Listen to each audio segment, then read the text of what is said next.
Bem, pessoal, o Procurador-Geral da República pediu ao Supremo Tribunal Federal autorização para investigar o deputado federal licenciado Eduardo Bolsonaro, que está nos Estados Unidos. Bom, o deputado Eduardo Bolsonaro, em diversas vezes, se manifestou no sentido de suplicar perante as autoridades estrangeiras que fossem tomadas medidas contra autoridades nacionais, no caso em específico o ministro do Supremo Tribunal Federal, Alexandre de Moraes.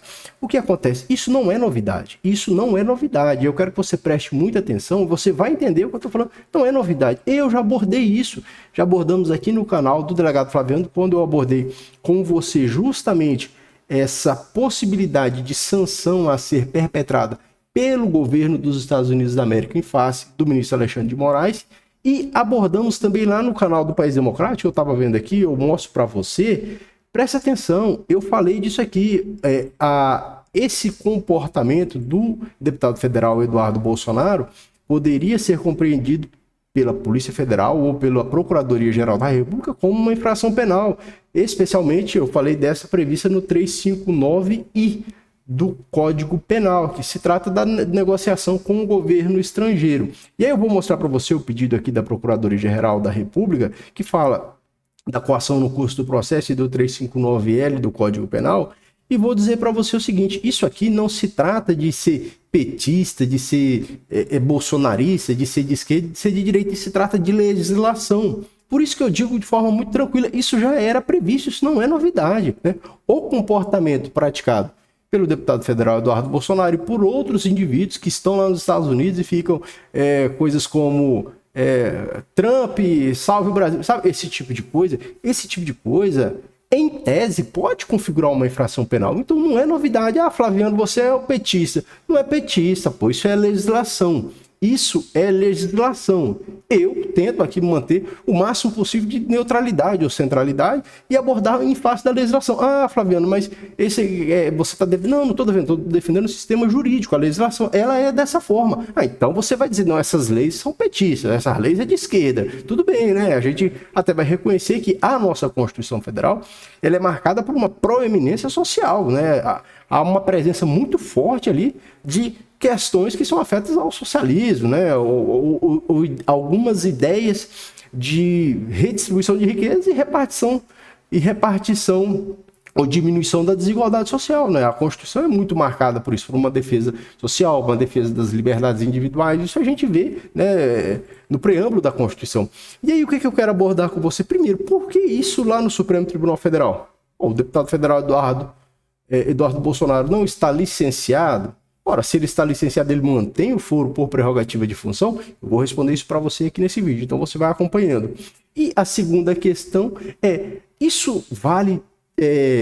o ministro do Supremo Tribunal Federal, Alexandre de Moraes, atrai todas essas competências ou todas essas atribuições, todos os casos que envolvem qualquer infração penal que tenha minimamente relação com aqueles fatos que são apurados ou que foram apurados no inquérito da tentativa de golpe, que agora se tornou um processo, todos esses fatos o ministro vai atraindo essas atribuições, são questões que são muito questionáveis. A primeira delas, a respeito do foro por prerrogativa de função ser mantido na constância de um afastamento, de um licenciamento do deputado federal, é muito tranquila. Sim, o deputado federal licenciado, ele se mantém com o foro por prerrogativa de função. Então isso está ok, conforme a legislação e conforme o entendimento pretérito, o entendimento anterior do Supremo Tribunal Federal. Nenhuma novidade, zero novidade. A segunda questão a respeito dessa atração que o ministro do Supremo Tribunal Federal, Alexandre de Moraes, tem para todas as infrações, né, ou todos os procedimentos perante o Supremo Tribunal Federal que tem algum tipo de relação, né? Isso é algo que se pode questionar, porque o que a gente vê é uma hipertrofia das atribuições do ministro perante o Supremo Tribunal Federal desde o inquérito das fake news. Então, desde que se iniciou o inquérito das fake news, o que a gente pode perceber é justamente isso, uma atração muito forte do ministro Alexandre de Moraes em relação a diversas infrações penais. A gente vê constantemente ali sendo protocolado perante o Supremo Tribunal Federal representações para abertura de inquérito, para autorização, para se abrir inquérito, e essas representações são distribuídas ao ministro Alexandre de Moraes. Então isso é um fato muito discutido e ele alcança inclusive outras questões que são que já foram bastante discutidas e continuam sendo alvo de debate perante a doutrina, como, por exemplo, a competência do Supremo Tribunal Federal para o julgamento daquelas pessoas que participaram dos atos no dia 8 de janeiro de 2023. Pessoas que não têm foro por prerrogativa, mas estão sendo julgadas lá no Supremo Tribunal Federal. E, de forma mais coincidente, o ministro Alexandre de Moraes como ministro relator, né? Mas são questões que são discutidas e a gente entende que em um sistema regular a última palavra é do Supremo Tribunal Federal, né? Eu acho que esse é o grande ponto, um ponto bastante importante, é a mudança, né? A mudança de entendimento, a mudança acerca da interpretação, ela precisa levar algum tempo, ela não pode ser abrupta, porque a mudança abrupta é ela que caracteriza a ruptura institucional, né? Então a mudança ela tem que vir com o tempo, com a mudança dos ministros, com a mudança do Congresso Nacional, com as edições de emendas constitucionais, de modo que com o tempo vão sendo instauradas mudanças significativas, né? As mudanças não podem ser feitas de uma vez, de uma hora para outra, porque isso caracterizaria a ruptura.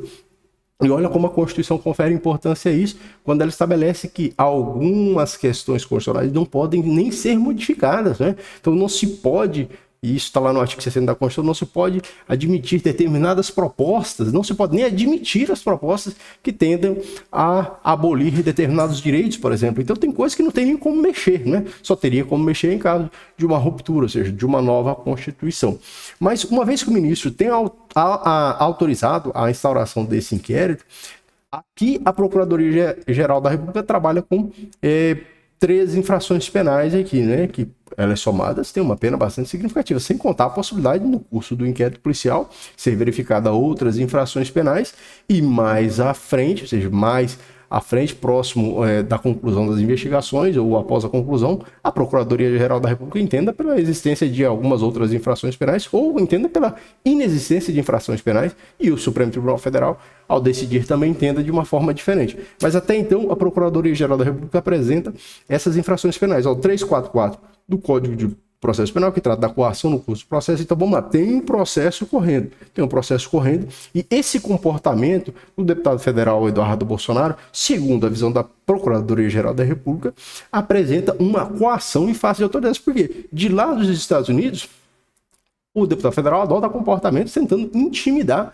as autoridades brasileiras. E veja só, meus caras, eu vou te falar, novamente eu digo, isso aqui não é coisa de ser petista, de ser de direita, nada disso. Isso aqui é coisa que está na legislação. De fato, a legislação tem isso, né? Então, imagine que você tem um pai que está sendo investigado pelo delegado de polícia aí na delegacia, na sua cidade, né? Aí você viaja para um outro estado e você começa a fazer live do outro estado que você tá. E você faz uma live aqui no YouTube, por exemplo, e você fala assim: ô governador aí do estado do Pará, ô governador, vamos botar pra cima desse delegado aí, que esse delegado tá investigando o meu pai não deve nada, né? Ou você clama: ô senador de outro estado, ô senador tal, vamos botar pra cima desse delegado, essa polícia aí é corrupta, sabe? Então, de certa forma, isso pode ser interpretado, pode, com toda certeza, por quem tem atribuição para isso, como a prática de uma coação no curso do processo, tentando intimidar aqueles agentes públicos que estão na condução de uma investigação. Então, isso, assim, para mim não é novidade nenhuma, isso é algo trivial, é absolutamente normal, né? Absolutamente normal. Tem coisas que a gente pode questionar, claro, tem coisas que, inclusive, a doutrina, de forma mais abrangente, entende que está errada na condução de algum desses processos. Mas esses comportamentos, né, você lá nos Estados Unidos, por exemplo: ô Trump, vamos ajudar aí, Trump, vamos derrubar o Brasil, não sei o que, vem invadir. Cara, isso pode ser interpretado, sim, de forma muito tranquila, como uma coação no curso do processo, beleza? Aí você tem a segunda infração penal, que é apontada pela PGR, embaraço e investigação da infração penal que se envolva a organização criminosa. Também tem uma pena significativa. E ainda menciona aqui um crime daqueles que estão previstos lá no Código Penal, que trata da tentativa de golpe de Estado. Seria o 359L, né? Tentar, com perigo de violência ou grave ameaça, abolir o Estado Democrático de Direito. Bom, eu acredito que, da forma como isso tem sido conduzido, né, isso vai ser bastante acelerado. Então, em breve, o inquérito policial vai ser concluído pela Polícia Federal, perante o Supremo Tribunal Federal, e a gente vai ver o desenrolar dessas questões, né? Se você entendeu o que eu falei, deixa o seu like aqui, comente se você tiver alguma pergunta, se você tiver entendido, o que você acha disso? Você acha que não, tá certo, tem que ser instaurado sim um inquérito em face do deputado federal Eduardo Bolsonaro, ou não? Você acha que não deve ser instaurado, o deputado está só se manifestando, liberdade de expressão? Deixa aqui o seu comentário, se inscreva no canal, compartilhe o nosse vídeo aí. Se você tiver curiosidade para ver, como eu disse para você, que isso não é novidade, né? Não é novidade, ó. Aqui fazem 4 dias, ó, dia 21 de maio de 2025, eu publiquei esse vídeo, Eduardo Bolsonaro comemora as sanções. Eu já falei lá, ó, isso aqui que o deputado está fazendo pode ser interpretado como infração penal. Então não é novidade, é legislação. Agora, você pode não gostar da legislação. Não, queria que essa legislação mudasse. Aí, bom, existe todo um processo de produção legiferante. Nós vamos escolher nossos deputados, nossos senadores, e aí eles vão fazer essa promoção de mudanças na lei. Mas isso tudo é de uma forma muito devagar, para que não haja uma ruptura, tá certo? Se inscreva no canal, deixe seu like, vai lá.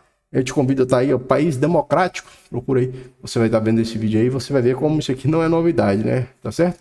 Forte abraço e até o próximo vídeo. Valeu!